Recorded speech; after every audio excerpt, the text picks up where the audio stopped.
лайк болон subscribe дарж биднийг дэмжээрэй. 42 дугаар анги. Зоогийн эсрэг 1. Юу гэсэн үг юм? Гэж Сумейн нухацтай царайг харсан Чүфэн тэр нэгдлийг тийм ч энгийн биш гэдгийг ойлголоо. Би андуураагүй бол тэр бүдүүнийг Лиуман гэдэг. Тэр спиритийн 3 дугаар төвшинч гэлээ Лиу нэгдлийн ахлагч. Тэр Лиу нэгдэл тийм ч энгийн биш. Тэд дор хаяж 100 гишүүнтэй. Тэдний дунд 7 дугаар төвшний 2 хүн байгаа. Дотоод танхимын тоо томшгүй олон нэгдэл дундаас Лиу нэгдэл шилдэг аравт ордог. Энэ адгийн Лиу нэгдэл яагаад ийм олон гишүүнтэйг мэдэх вэ? Яагаад? Түүний өвөө бол Азуре Драгон сургуулийн дотоод танхимын шийтгэх албаны менежер. Бас Лиуман бол түүний цор ганц аж хүү болохоор маш их хэрэглүүлдэг. Лиуманы ийм хүчтэй хүмүүстэй танил байдаг шалтгаан нь тэр өвөөтөөгөө маш дотн харьцаатай. Дотоод танхимд тэд хүн алахгүй л бол Лиу нэгдлийг хэн ч шийтгэж чадахгүй. Тиймээс ч тэд дураараа дургдаг. Гэж Сумей тайлбарллаа. Ягаад надад энэ бүхнийг тайлбарлаж байгаа юм? Чүфэний харц нь улам ширүүслээ. Лиу нэгдэл бол чиний оролдох хүмүүс биш. Гэхдээ салхины нэгдэлд орох юм бол би чамд тусалж чадна. Гэд Сумей инээмсэглэлээ. Бид адилхан л хүмүүс. Миний оролдох хүн мөн биш нь хамаагүй. Бас чи нэг юм буруу ойлгоод байна. Би түүнийг оролдоогүй, харин тэр намайг оролдож байна.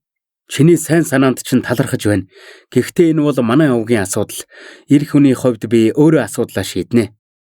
Ярьж дуусаад тэр Чүгаав руу хараад зам за гэлээ. Мэдлээ. Чүгаавгийн хариултын дараа тэд Лиу нэгдлийг чиглэн явлаа. Ёстой зөрүүд новшима давс тос хоёрын аль нь таньч зогцохгүй юм. Чүфэн Чүгаав хоёрыг араас нь хараад Сумей уруулаа жимэлээ. Гэхдээ хэсэг эргэлдсэний дараа араас нь дагсан юм.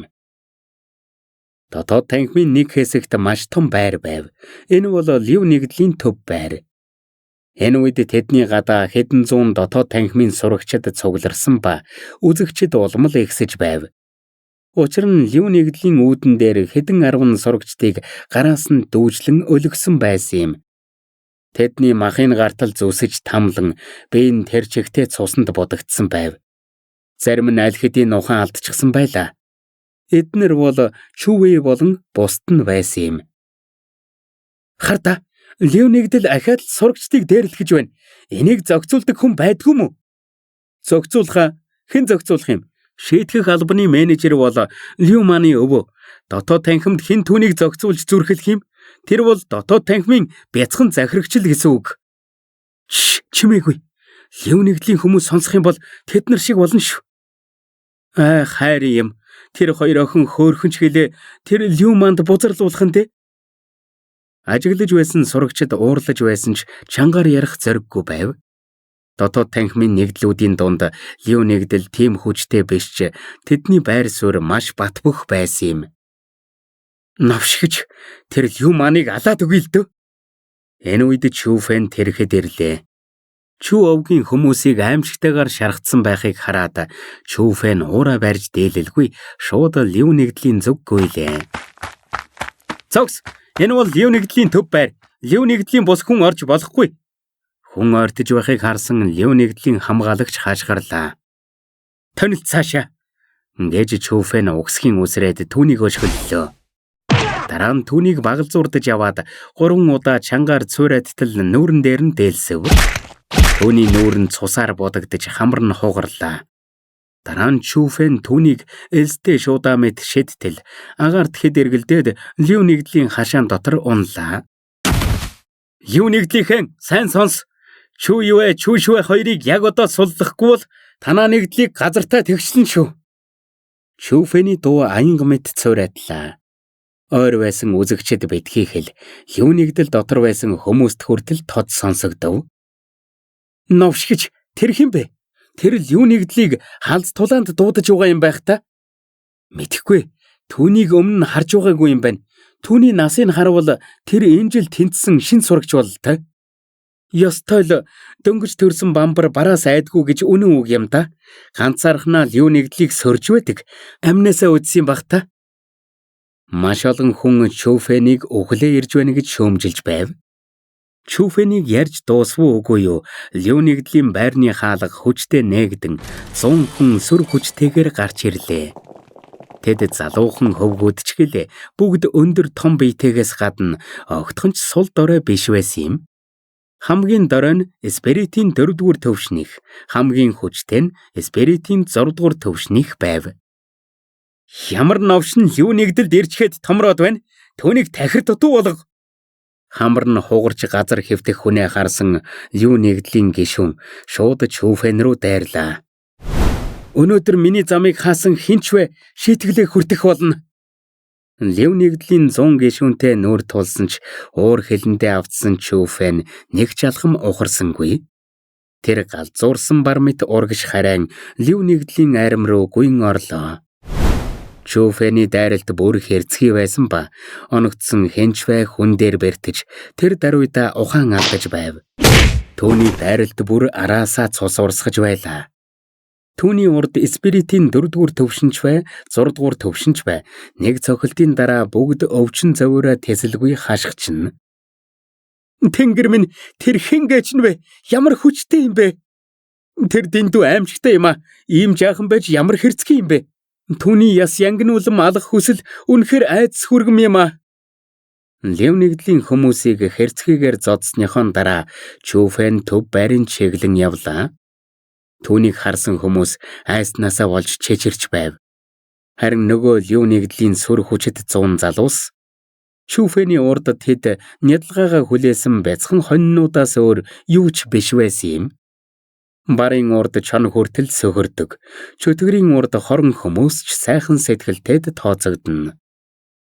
Энэ залуу би үнэхээр түүнийг дутуу үнэлжээ. Хүмүүсийн дунд Чүфэнийг ажиглаж байсан Сумэйн нүдэнд гэрэлж ирвэсхийн тайван байж чадахгүй байлаа. Түүний бултах чадвар дээд төвшнийхээс гадна ийм залуу дээрээ ингэж хэрцгий авирлаж байдаг. Сумэйч ингэж чадахгүй байх. Учир нь тэр одоо ч жаахан хүүхдэрээ байгаа шүү дээ. Гэтэл Чүфэн ингэж хэрцгий байдаг. Азуурэ дараагийн сургуулийн дүрм байгаагүй бол Чүфэн эднэрийг гарцаагүй алах байсан гэдэгт Сумэй итгэлтэй байлаа.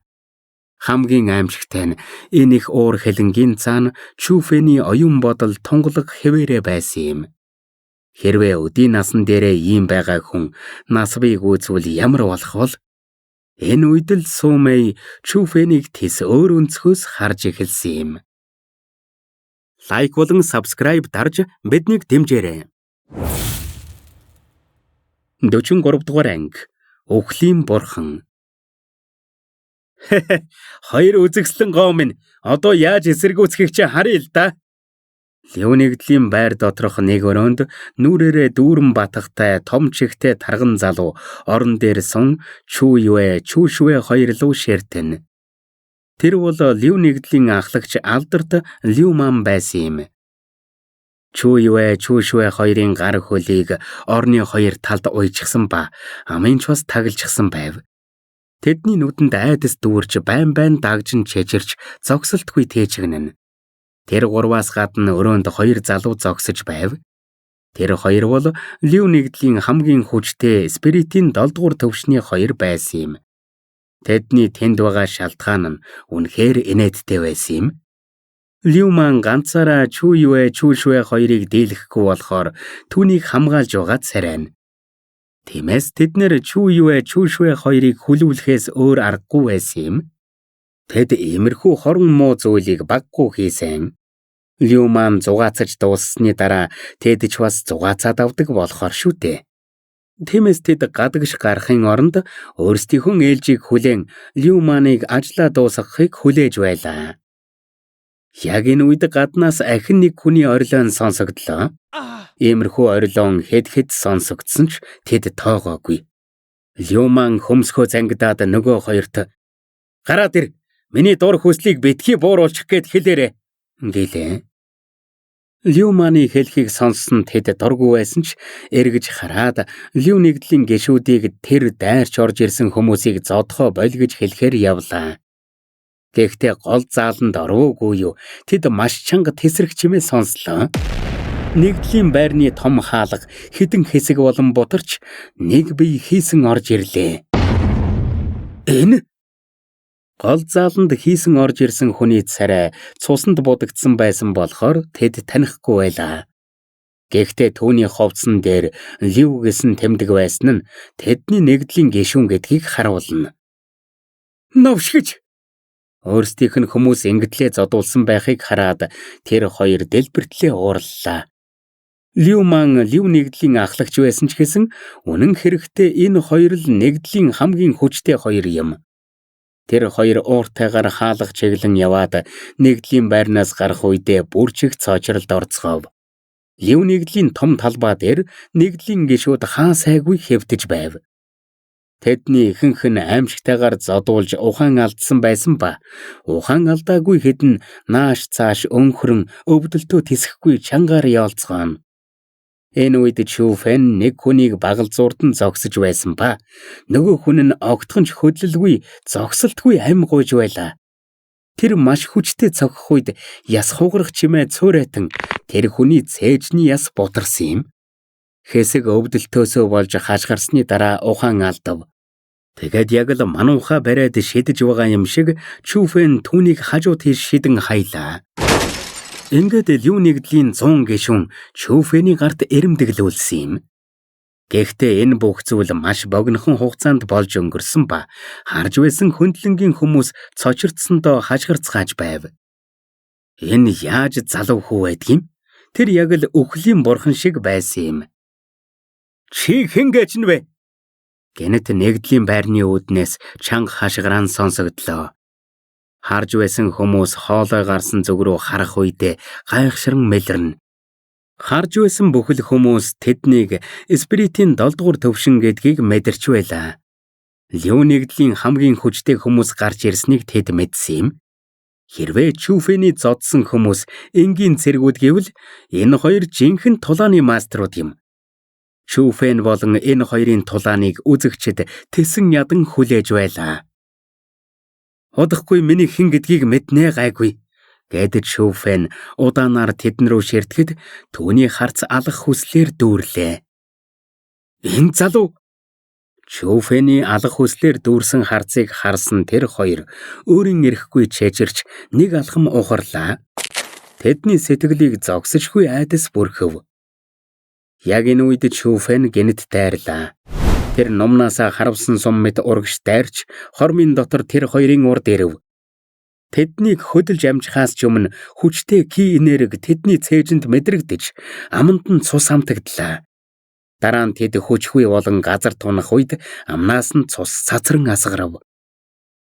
Тэнгэр минь, тэр чин 4-р зэрэглэлийн тулааны техник байна. Тэр яаж 4-р зэрэглэлийн техник сурсан байна? Би мэдлээ. Тэр бол энэ жилийн дотоод танхимын шалгалтанд төрүүлсэн хүн байна.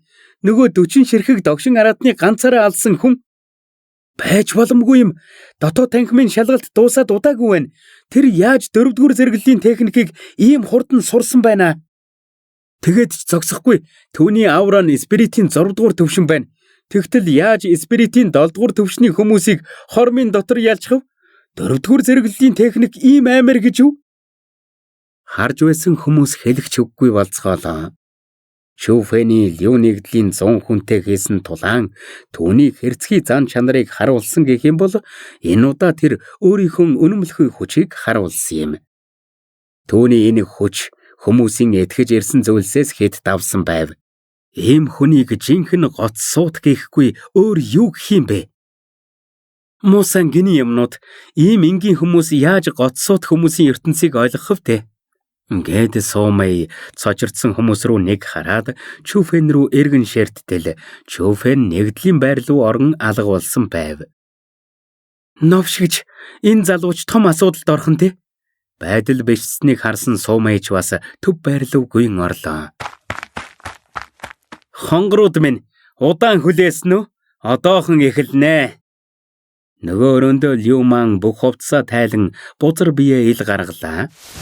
Орон дээр хүлээстэй хэвтэх Чүшвэ хоёрыг хараад түүний нүдэнд гялтгана. Тэр ичигчгүй уруулаад олоогоод алгаа илэнгээ тэр хоёр дээр оцогнох талаараа ярин алхална. Яг энэ үед чанга чимээ сонсогдлоо.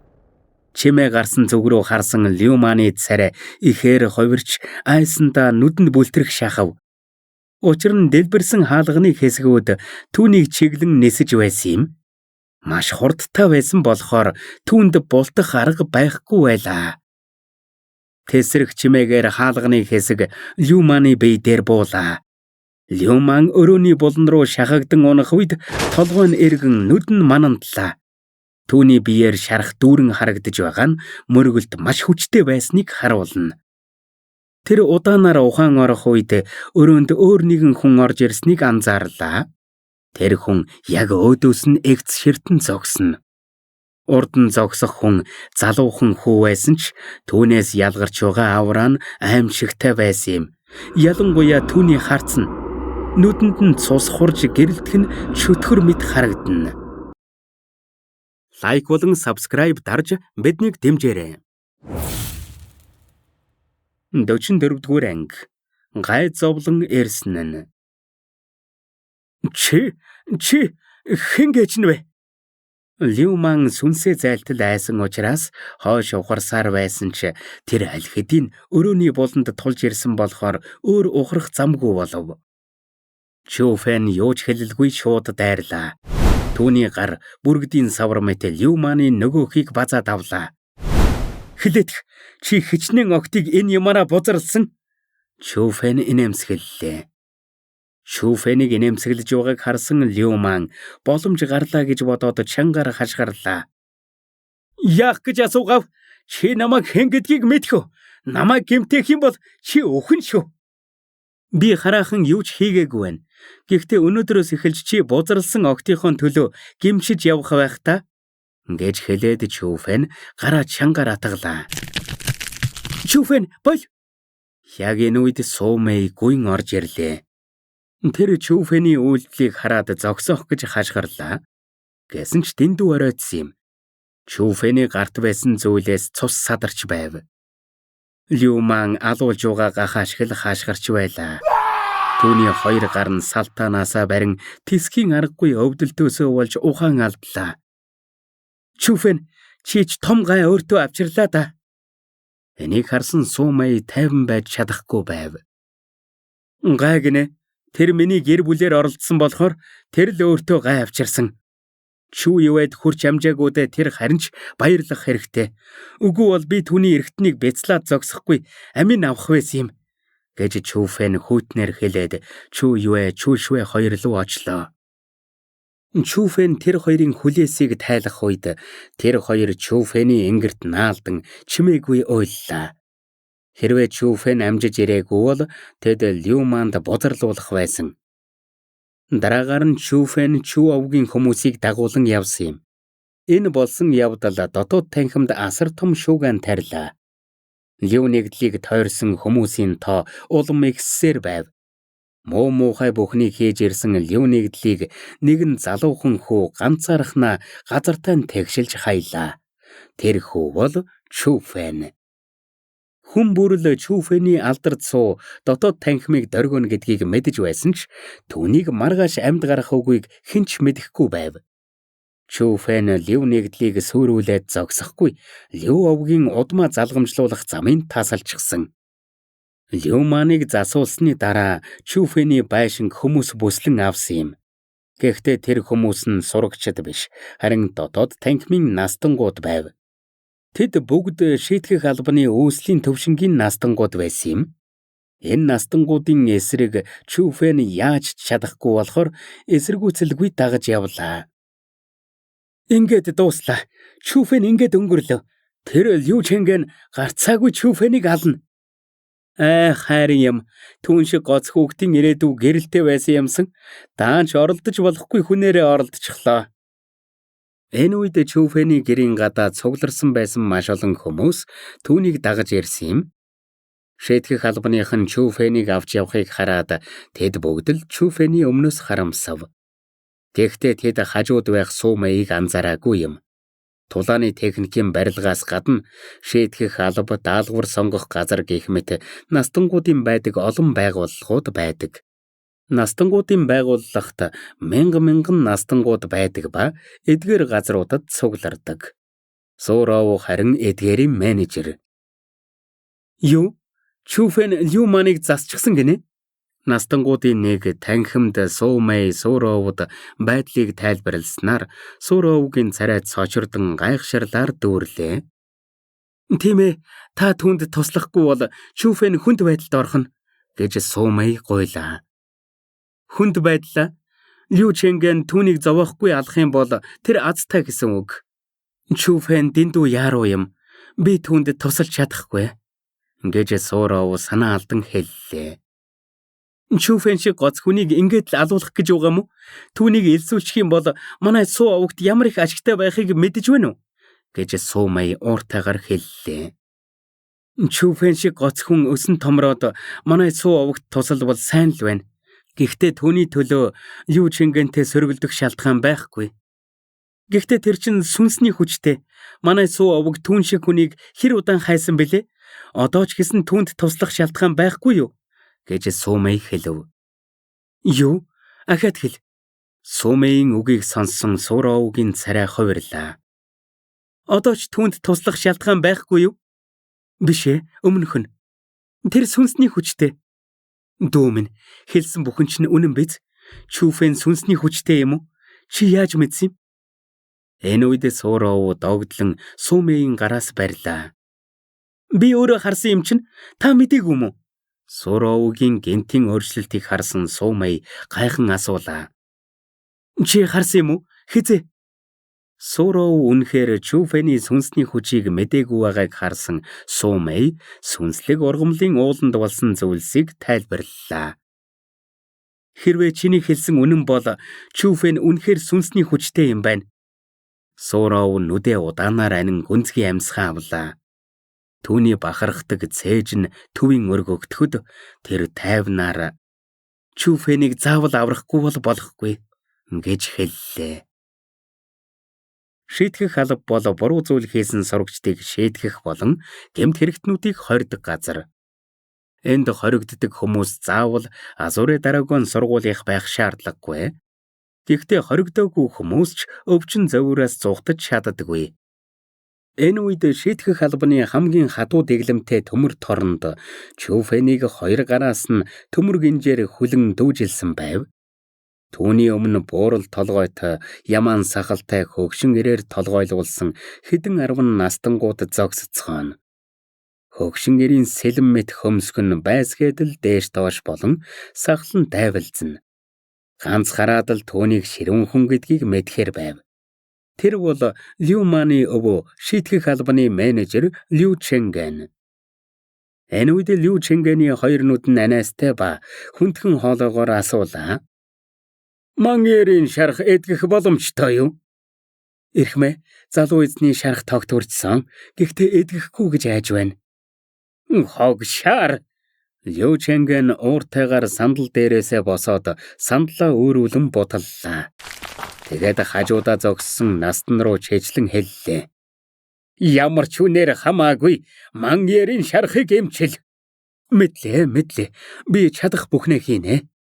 Тэр настан айсандаа хойш ухарсаар эргэж хараад яваад өгөв. Лю Чэнген хорсон харцаар Чүфэн рүү ширтээд ингэж хэллээ. Энэ новшиг заасаж хаяад нүдийг нуухаж чих хамар хэлий ногтол дөрвөн мөчинч бас тасал. Мэдлээ. Лю Чэнгэний амнаас үг гарвуугүй юу ардан зогсож байсан настангууд янз бүрийн багаж барин Чүфэн рүү ойртлоо.